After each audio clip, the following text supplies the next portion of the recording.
সব শঙ্কা উড়িয়ে দিয়ে বাংলাদেশ এশিয়া কাপের সুপার ফোরে ১৬ কোটি বাংলাদেশের পক্ষ থেকে ধন্যবাদ আর এক বুক ভালোবাসা কুশল মেন্ডিসদের। দুঃখ ভারাক্রান্ত মন নিয়ে বিদায় নিলেন রশিদ খানরা। কুশল মেন্ডিসের দাপুটে ব্যাটিংয়ে শ্রীলঙ্কার জয়, আর তাতেই লিটনদের মুখে হাসি। স্বপ্ন বাঁচিয়ে রেখে এশিয়া কাপের সেরা চারে বাংলাদেশ, সঙ্গী শ্রীলঙ্কা, যদিও পথটা সোজা ছিল না।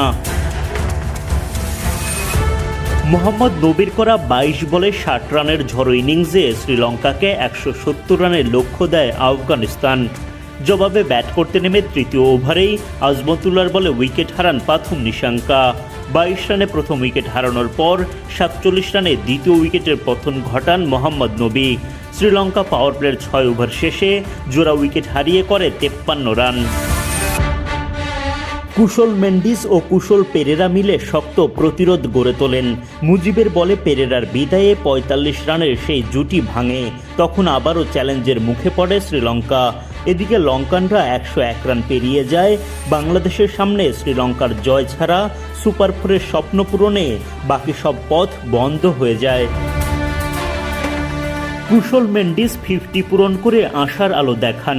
ওদিকে রশিদ খানের দুর্দান্ত ক্যাচে বিদায় নেন শ্রীলঙ্কা অধিনায়ক